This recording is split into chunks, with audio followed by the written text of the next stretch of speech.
Mark 1:1. The beginning of the gospel about Jesus Christ, the Son of God. It is written in Isaiah the prophet, I will send my messenger ahead of you who will prepare your way. A voice of one calling in the desert. It's a funny beginning, isn't it? It starts quite oddly. It's this spare introduction, come title, the beginning of the gospel. He says he's going to tell you the story about Jesus, and then he doesn't. He tells you the story about somebody else, John the Baptist.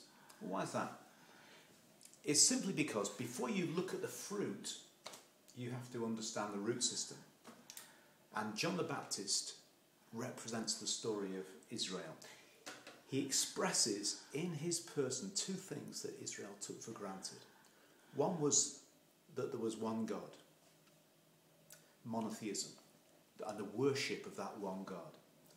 And the second is that that God was good. And those two things set Israel apart from other nations and formed the basis of their morality.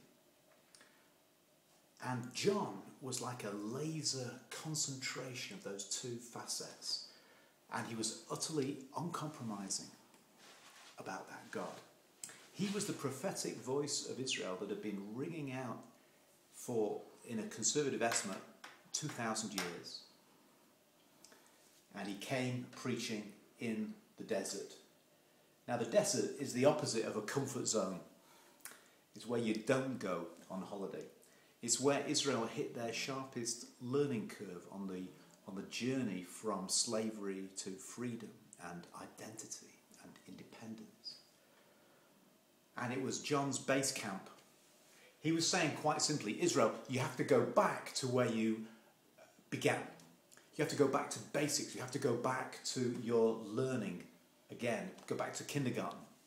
And get out of your comfort zone. So what are you carrying? Now listen, the things that they carried are exactly the same things that we carry. Let me give you three instances. You carry fancy clothes, fancy food, and a fancy house. You cuss it whichever way you want. Whatever generation you live in, those things have incredible power. Your fancy clothes, the way you present yourself to the world, fancy food, the stuff that you put inside your mouth, and a fancy house, the way you project yourself to your neighbours, the way you project yourself to yourself, whether you approve of yourself as a success or not. And John comes in the desert, and it tells you those three things about him. He was in the desert. He wore weird clothes, skins and stuff. And he ate locusts and wild honey. Apparently it tastes like crab, the locusts. There you go. And they're kind of big things, crunchy and tasty in their shells. So it was a symbol of the removal of the things that gives humanity its kind of clout, its self-awareness. A wild man dressed in skins, eating insects in the desert. But there's one more thing that you can carry, and it's not the stuff that you carry on the outside, it's the stuff you carry on the inside.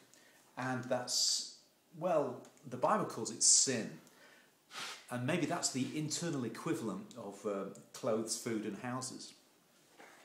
But sin is not just like an item on a list. I did this, I was very good at that, and I missed out on that one. It's more than items on a list, it's attitude. It's mental processes, the whole of your internal construction of attitudes.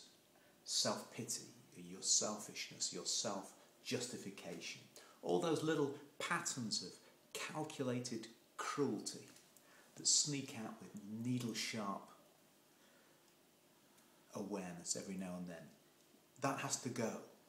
Go to the desert, and he rids himself of the need of clothes and fancy houses and fancy food and fancy attitudes, fancy constructs. You have to start again. So that's what these Old Testament quotations are talking about. You have to be honest. The voice is calling in the desert.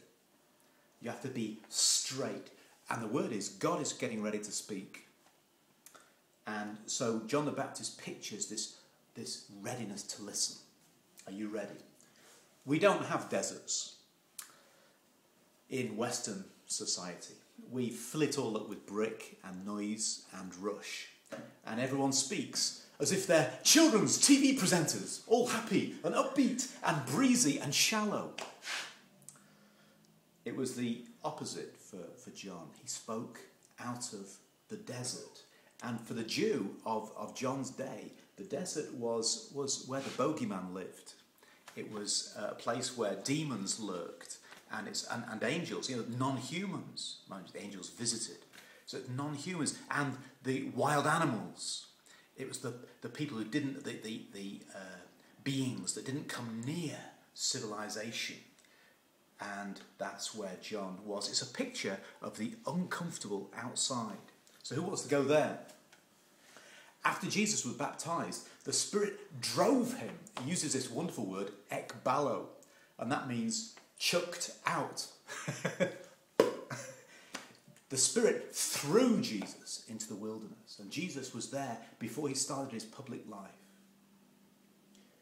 Now, loneliness is very downrated in our society, but it serves its purpose, Don't despise your times of aloneness, your times of quiet or forced silence. Don't despise those times of lying underneath and looking at the stars. Oh, you don't do that? Oh, right. Loneliness, darkness, silence. The water has to be still before you see the reflection properly. And John came from there because, now listen, this is the point.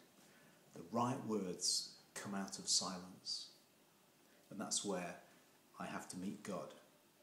That's where you have to start. That's where John the Baptist began his message.